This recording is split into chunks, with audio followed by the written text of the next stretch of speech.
Rome, 274 AD. The Emperor Aurelian holds a coin up to the light inside his treasury in Mediolanum.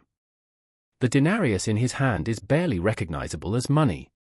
70 years earlier, it was 90% silver, a small, dense disk that moved grain, paid legions, and tied the empire together at its monetary seams.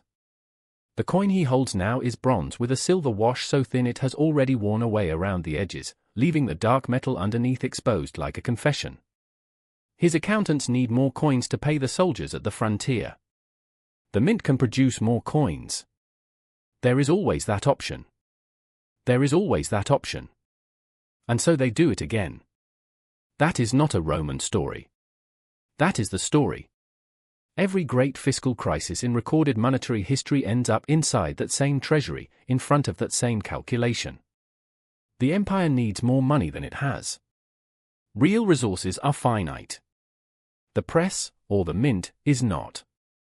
And the decision that feels like a solution in the short run becomes the mechanism of the long decline. If you understand why that calculation keeps repeating itself, you will never look at an economic crisis the same way again. By the end of this, you will be able to read the warning signs before they acquire the dignity of historical names. Think of a great civilization's monetary system as a borrowed candle. It is lit by confidence, the shared belief that a piece of metal or paper represents something real, something the next person will also accept.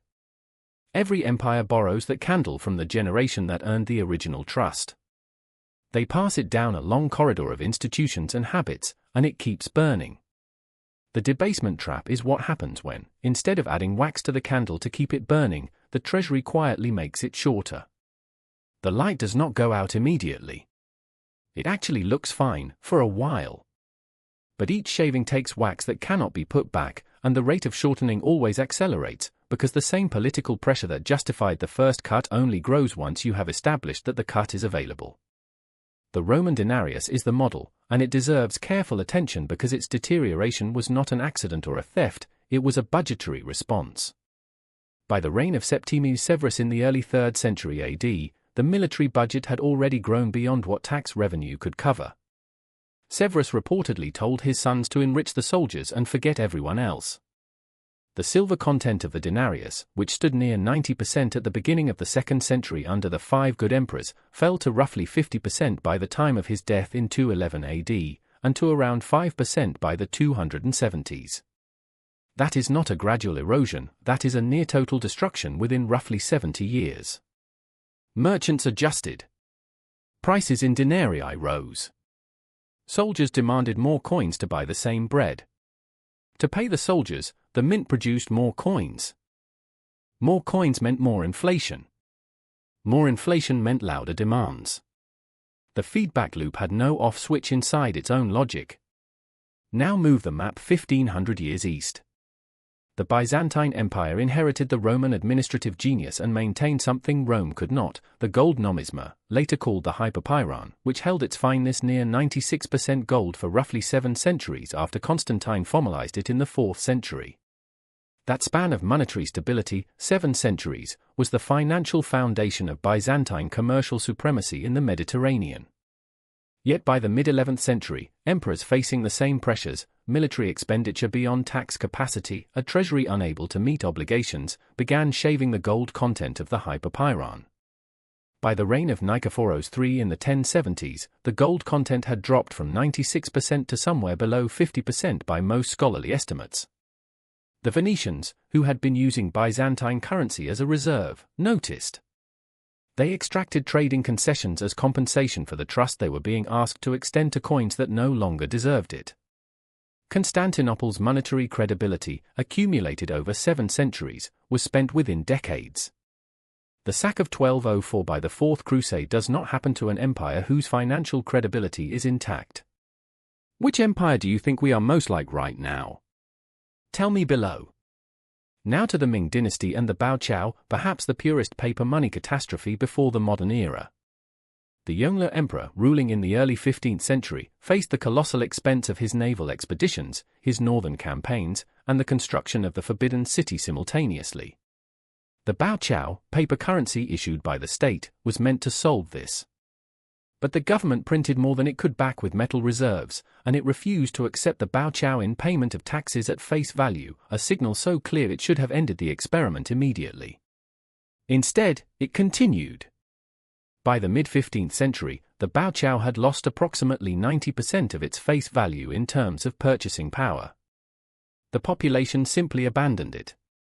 They returned to silver by weight, commodity money, as if the paper had never existed. The Ming court had tried to issue trust by decree and discovered, as every court discovers, that trust does not work that way. Here the false belief must be named and corrected, because every empire operating inside this trap believes the same thing. The belief is this: we are different because our currency is backed by the full faith and prestige of a functioning state. Rome believed this. Byzantium believed this. The Ming believed it. Every government operating a printing press or a mint under fiscal pressure believes some version of it. And the belief is not wrong, exactly, it is just that the belief is the trap. The currency is backed by confidence, and confidence is a measurement of observed behavior over time. The moment you begin behaving in ways that erode that confidence, the moment the coin's silver wash wears thin or the baochao appears in greater quantities than taxes can absorb, the confidence adjusts downward. The adjustment is not instant. It lags. The lag is the most dangerous part of the mechanism, because the lag makes the policy look like it is working. Prices have not yet risen sharply. The army is still paid. The palace is still being built. The feedback is delayed, not absent, and by the time it arrives in force. This is the structural reason debasement accelerates rather than stabilizes. Once you have taken the first cut, the next cut is justified by the same arithmetic and has slightly less political resistance because the precedent exists. Meanwhile, the inflationary pressure from the first cut is just beginning to show in prices, which creates new fiscal pressure, which calls for another cut. The cycle feeds forward. The empire is not run by villains in this story, it is run by people responding rationally to each month's fiscal reality, and the cumulative result of rational short-term responses is irrational long-run destruction. That is the mechanism. It is not about character. It is about incentive structure. So what does this look like, pattern recognized, before the history books are written? The warning signs are readable and they are consistent across cases. Watch for the gap between stated obligations and actual revenue. When that gap grows and is covered not by reform but by monetary expansion, the candle is being shortened. Watch for the lag between monetary expansion and price response. The quiet period is not evidence of safety, it is the delay before impact.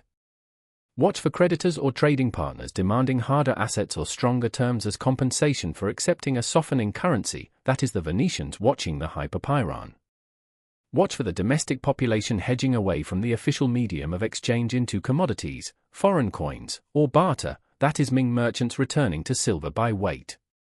Each of these behaviors is a measurement of declining confidence expressed through millions of individual daily decisions.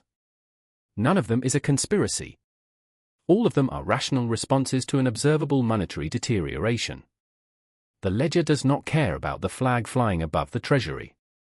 The denarius, the hyperpyron, the baochao, and every monetary instrument that came before and after them were promises. When the promises were kept over decades and centuries, the confidence was real and the commerce it enabled was real. When the promises were quietly amended under fiscal pressure, when the coins were shaved, the paper was printed, the reserves were quietly insufficient, the commerce eventually corrected for it. The correction is brutal in proportion to the duration of the delay. This is the exit that every empire takes, not because every empire is corrupt, but because every empire faces the same arithmetic and the same available shortcuts. The shortcut feels like survival. It is the beginning of the end. The currency dies before the empire does. Subscribe to see the warning signs before they make the history books.